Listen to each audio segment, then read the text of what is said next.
Un pelín más. Así creo que está bien.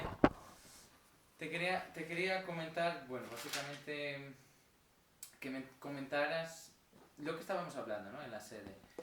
Lo del Festival de Folclore y que me explicaras en tu sinceridad, que es la que siempre tenemos, ¿cuál es para ti la importancia de realizar un festival de folclore en la ciudad de Salamanca y sobre todo en una escena, o sea, en una realidad donde, ¿no? Cuando ya se hizo tanto por el... Bueno, España en realidad tiene la suerte de haber tenido muchos etnógrafos, muchos etnomusicólogos, muchos recopiladores, folcloristas y no será por falta de recopilación ni por falta de recogidas, ¿no? Desde el punto de vista de levantamientos musicales, de recopiladores que fueron por ahí. Pero ¿cuál es la necesidad y la importancia que ves al día de hoy de haber un festival de folclore en Salamanca? Mira, hay dos vertientes, es decir, una, la puramente lúdica, la divertida, es decir, el pasártelo bien porque sí, y lo otro es tener referentes, es decir, no podemos olvidar nunca, es un tópico cuando se dicen que para saber a dónde vamos tenemos que saber de dónde venimos y evidentemente hay que tenerlo en cuenta. Me parece que es necesario para poder convivir contigo mismo y con todo lo que tú significas dentro de tu personalidad, tu forma de ser, tu carácter, tienes que tener referentes. Y para mí la cultura popular es algo maravilloso porque no engloba un festival como este que estás hablando tú.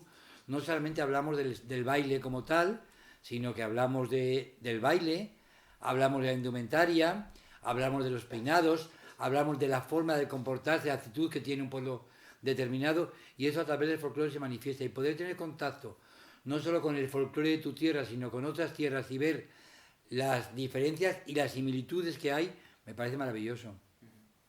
Y bueno, cogiendo ahí una punta por donde...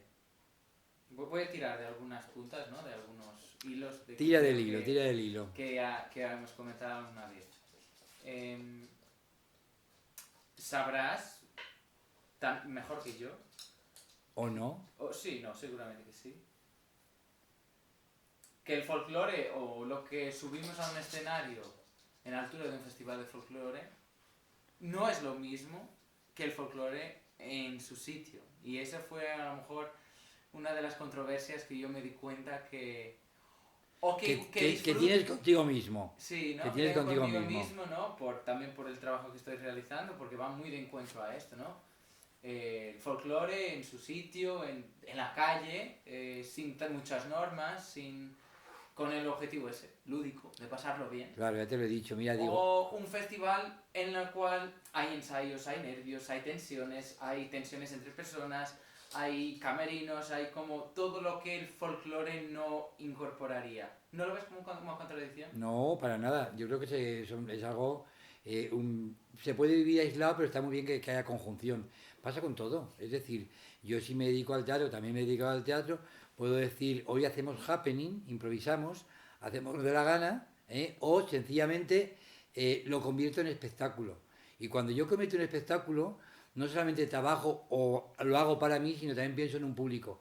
Y tengo que ser muy respetuoso con ese público, porque el público es exigente y quiere ver lo que te he dicho antes, quiere ver a la gente bien vestida, a la gente bien peinada, que haya un hilo conductor, que haya una historia y que se plasme de una forma tal cual, convertido en espectáculo, que no tiene nada que ver y es igual de maravilloso que cuando tiene una plaza y llega el músico y de una forma natural, espontánea bailamos.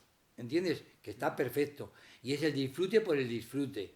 Pero del otro también se disfruta. Exactamente como te he explicado con el teatro o con cualquier arte. ¿Entiendes? Es decir, no es lo mismo hacer un trabajo de campo, una grabación tal, cuando ya haces un documental. Que tienes que tener en cuenta muchísimas más cosas. Claro. ¿Está reñido? En absoluto. Que se pueden complementar perfectamente. Son cosas diferentes pero complementarias.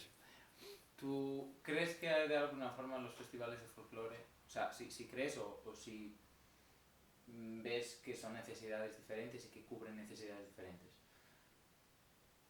¿Tú crees que los festivales de folclore acercan el acervo popular y la cultura popular a esta gente que sobre todo en la ciudad de Salamanca vive un poco más en este olvido colectivo que parece que tenemos de nuestras raíces? ¿Tú crees que hace esa labor o es otra cosa? No, no, hace exclusivamente esa labor. O sea, es que además, mira, lo has explicado muy bien. Porque cuando te hablas de la parte lúdica de ir a un pueblo, a la plaza, esta gente que viene a un festival folclórico no tienen acceso a eso, no van a la plaza del pueblo a bailar. La única forma de hacerle llegar lo que ellos vivieron o lo que han conocido a través de documentales, de las fiestas de su pueblo, de las fiestas del pueblo del marido, ese tipo de manifestaciones. Y solo puede llegar a ellos a través del espectáculo. Es la única forma que tienen de llegar. Y de valorarlo, y de recordar, y de vivir, y de emocionarse. Entonces te voy a hacer una pregunta de esto, una provocación, que sabes que a veces me gusta hacerlas. ¿Tú no crees que ese acercamiento, esa reconexión con esa realidad, no la habrás logrado más fácilmente? Y voy a usar esta palabra aposta, que sabes que la odio. Más auténticamente, como por ejemplo con el Festival del Limón, con la fiesta del limón serrano en Mojarraz, que creo que empezaste tú. ¿Te acuerdas? Pues es que, ¿sabes qué pasa? Es una Son pregunta... dos cosas diferentes, ¿no? Efectivamente. Pero o sea, no sé si quería saber si no lo ves más asequible uno que otro, más asequible, más... o más terrenal, más verdadero uno que otro, no sé. Es que si hablamos, ya estamos, a mí esos términos de verdadero, de auténtico, yo en la vida creo que hay que hacer cosas con las que te sientas bien, cosas, y sobre todo cuando hablamos ya de otras personas, cosas que tú disfrutes y seas capaz de transmitirlo. Si no le llega al público lo que haces, no me sirve ni una cosa ni la otra. Si yo voy a Mogarraz y me monto mi fiesta particular, como se montan en algunas veces estos grupúsculos que hay de folclore, muchos, que no quiero citar a nadie, si hago mi fiesta particular sin contar con el pueblo, no sirve, no hay transmisión. Hay diversión exclusivamente personal. No está mal, es otra cosa. Si yo cuando subo un escenario estoy más pendiente de si se me escapa un pero tal y cual, que de que realmente el mensaje llegue al público y ser capaz de emocionarlo, no tiene sentido. Pero no es más importante la fiesta del limón serrano que lo otro. ¿Por qué? Porque la fiesta del limón serrano no deja de ser una recreación también de lo que ya hubo. Entonces, si yo soy capaz de meter a la gente del pueblo de esa recreación, y lo mismo que en el escenario, le hago poner los pelos de punta, le hago cantar las rondas que cantaban a San Blas y le hago recorrer las calles, estoy convirtiéndolo en eso, en el vivir algo ya que han vivido y recordarlo y transmitir sobre todo lo más importante, emoción. Pero también lo hago en el escenario. No es comparable, es decir, yo cuando preparo un espectáculo estoy recreando una boda tradicional o estoy recreando un carnaval o una Semana Santa. Entonces yo me documento y trato de ser lo más fiel posible a esto. Y para eso tengo que recurrir pues a todo, a que haya un vestuario que esté de acuerdo con la época, a que la gente vaya peinada como en la época, a que la gente baile los bailes que bailaban, efectivamente poniéndole algo de cosecha personal, porque el folclore es algo que está evolucionando.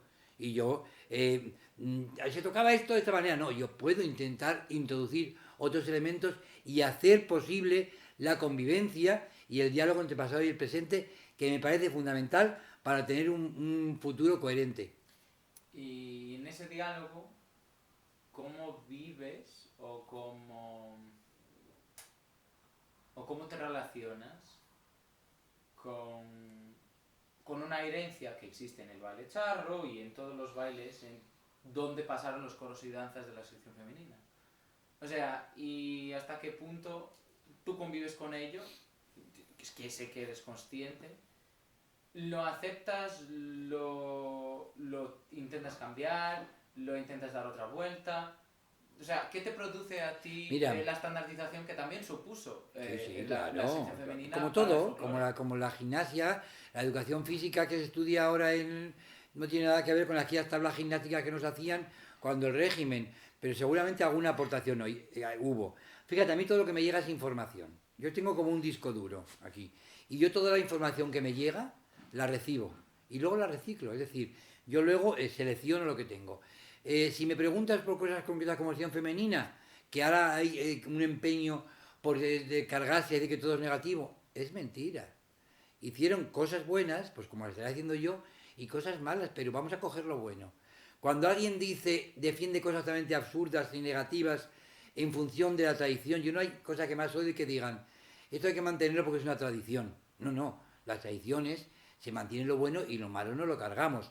Pues con sección femenina vamos a coger lo bueno, que hubo mucho. Es decir, si no hubiera sido por un montón de personas que hubo ahí, ya no hablo de ideología ni hablo de nada, hablo de la labor, que recogieron un montón de canciones, un montón de bailes, que los fecharon, que le dieron una localización, que está totalmente recopilado y recogido, me parece un trabajo tremendo. ¿Hubo otras cosas negativas? No las tengo en cuenta, es decir, ¿qué hubo negativo? Claro que hubo. La sección femenina, siguiendo la moda francesa, cortó todos los trajes tradicionales. Una barbaridad. Bueno, pero ahí estamos nosotros, Perdón, perdón. pues sigo, Sí, sí. ahí estamos para decir, bueno, pues retomamos, sabemos que eso no está bien, pues volvemos a tal. La censura, la sección femenina, había una censura absoluta. Le cambiaron las letras totalmente a las canciones para que fueran bien sonantes porque el régimen exigía, éramos juntamente, el clero era el que dominaba y el que hacía las censuras del folclore, del cine, del teatro. Pues también llegan las canciones. Y una canción como ejemplo que decía, la Clara cuando va al baile lleva terrones de azúcar para dárselo a los mozos y que no la llamen puta, la sección femenina la cambia y dice, la Clara cuando va a misa se pone en el altar mayor con el librito en la mano pidiéndole a Dios perdón. Bueno, pero tenemos la suerte de que tenemos lo original. Y volvemos otra vez a ser. Sabiendo muy bien qué es lo que es sección femenina. Y no me la cargo del golpe. Cojo lo bueno que tuvieron y lo malo, pues bueno, pues se puede cambiar. La historia se puede cambiar siempre. Al hilo de esto, también te quería preguntar, ¿cómo ves esa perpetuación? Perpetuidad. Sí, de lo que también supuso, ¿no? De esta parte mala, pero, o sea, el malo intentamos ignorarlo, cargarlo, pero hay malo que, bueno, o malo bajo que cada uno un punto de vista, ¿no? Pero estos arquetipos del folclore que creó la sección femenina, ¿no? Tú, en Salamanca, esto, en Zamora, aquello, en Aragón, esto, ¿no? Entonces, ¿cómo lo ves? ¿Y tú crees que cabría a una asociación como Surco, a una profesión como la tuya, o a lo mejor, bueno, gente que se incorpore ahora, sea en las escuelas municipales, en los departamentos de folclore, lo que sea, de estructurar un poco esos estándares, estos arquetipos de folclore que se fueron formando en aquel entonces, pero que claro, siguieran un poco... Mira, ¿sabes qué pasa? Que es que... no claro, sé si entendiste... sí, entiendo perfectamente el mensaje y no hay nada como politizar las cosas, que es lo peor que puede pasar. Y pero cuando un régimen, ¿no? y cuando un régimen utilizó utilizó el folclore como bandera y como estandarte, se hizo una mala utilización, porque parece ser que el folclore pertenecía a una ideología determinada, y no es cierto, el folclore pertenece al pueblo. Y entonces lo que me estás comentando fue una mala utilización que se hizo en su momento de tener que representar a España con una disciplina férrea. Lo que te hablaba de las tablas de antes de gimnasia, esas tablas que se veían, igual pasaba con el folclore, había que hacerlo todo idéntico, todos vestidos iguales, todas las mismas filas, y se lo cargaron porque hicieron de algo totalmente espontáneo y natural como puede ser el folclore, hicieron una tabla de gimnasia, y era totalmente una disciplina férrea que es justamente lo contrario del folclore, porque el folclore era algo lo más anárquico que hay, entendiendo la anarquía como algo maravilloso en el que te permite hacer, deshacer, crear, sobre todo, y poder expresar con el cuerpo lo que no se puede. Y según la tradición, o sea, según lo que estamos hablando tú y yo, el hecho de que se politizara, el hecho de que la sección femenina se adueñara de todo esto, fue uniformalizar todo, que es lo que se puede hacer con el folclore. Es justamente lo contrario. Entonces, no sé si iba por ahí la pregunta o no. Sí, completamente. ¿Tú no crees que un festival como el Festival de Folclore, que tiene muchos objetivos como los que ya referiste, pues directo o indirectamente acaba por incutir esa tabla, esas líneas perfectas? No.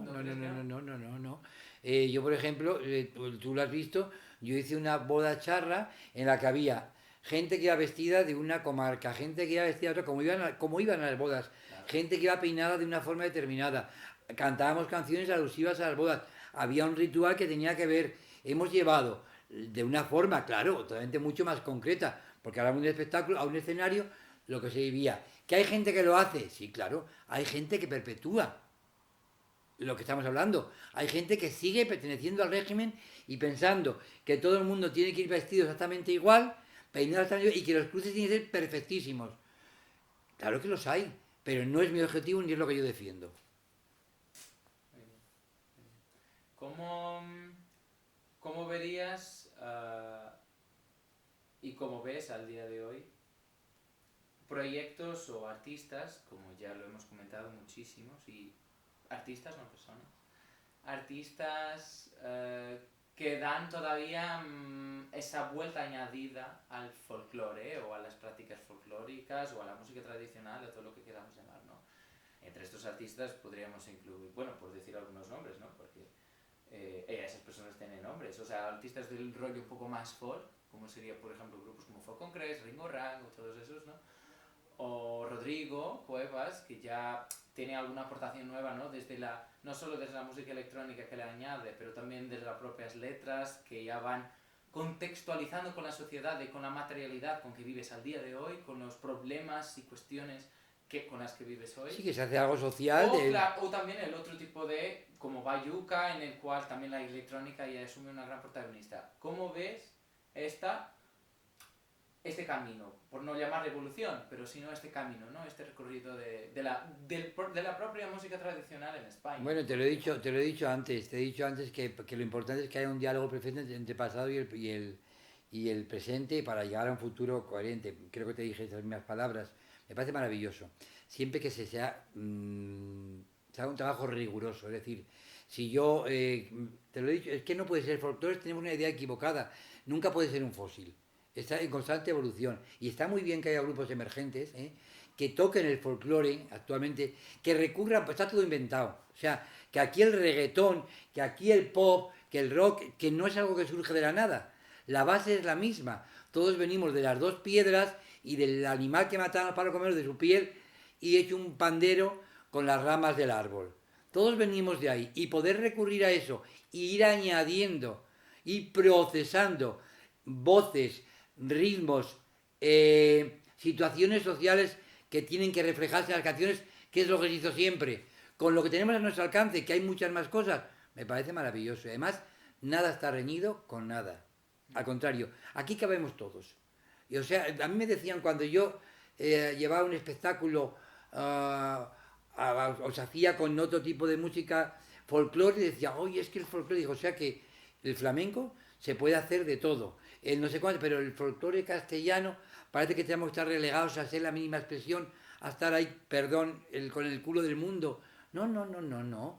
Somos creativos, nuestros antecesores componían letras, tenían sus propios ritmos, había unas melodías maravillosas, le cantaban a la muerte, le cantaban al nacimiento, le cantaban al trabajo. ¿Por qué no podemos seguir haciendo lo mismo, respetando esos ritmos que ya existen? Y añadiendo todo lo que sea. Eso es riqueza. Y la riqueza no hay que desperdiciarla nunca. Bien, bien, bien. Otro punto, y con esto finalizo, que tú como responsable y funcionario del ayuntamiento que eres, y no quiero que necesariamente me pongas a parir tu institución, tu puesto de trabajo, no es mi No, yo soy muy claro, te voy a decir lo que pienso, no tengo ningún no problema. es mi objetivo. El objetivo es que si tú crees que al día de hoy, no solo por vía del Festival de Folclore, como puede ser, y que fue un exitazo, y ya lo comentamos hoy todavía, que fue un éxito y que por las y estamos ya con la segunda edición, o sea que por algo sería. Por algo será, claro. Pero tú dirías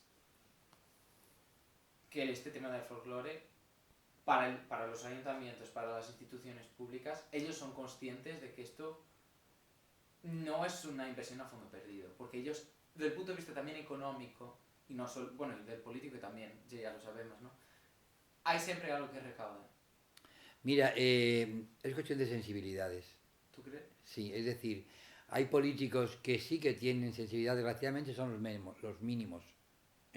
A mí me parece que el buen político es el que se deja asesorar en las diferentes materias, da igual lo que sea. Creo que los políticos no tienen obligación de ser buenos gestores, pero sí tienen que tener la capacidad de rodearse de buenos gestores. Entonces, yo creo que cuando el político es capaz de ver esto que te estoy diciendo y confía plenamente en la gente que sabe y deja llevar a cabo su proyecto y piensa que lo que tú has dicho que es bueno para la ciudad y que de una forma u otra reinvierte, es decir, económicamente por supuesto solamente a nivel de turismo, es decir, claro que llama la atención, ¿eh? Pero es que un ayuntamiento no tiene que pensar que tiene que ganar dinero con todo. Hay muchas formas de ganar, hay muchas formas. El nombre de Salamanca, a través de este festival internacional, ha viajado por todo el mundo. Están llegando cartas de diferentes sitios de Europa, de América, de Portugal, que quieren participar en el festival porque ya se ha hecho viral este festival, como otros muchos de otros sitios. Para mí me parece que ahí está la ganancia. Es decir, ser capaces de exportar tu tradición, tu historia, tus pueblos, tu ciudad, a través de algo tan maravilloso como es el conjunto de tradiciones, de ritmos de una ciudad, de un lugar determinado, me parece maravilloso. Y luego es triste los políticos que a todo lo contrario no tienen una sensibilidad y que lo único que valoran es el apartado económico, que existen y muchos, y a mí me toca luchar también con ellos. Sí, muchas gracias. Ya está. Mira qué fresquito.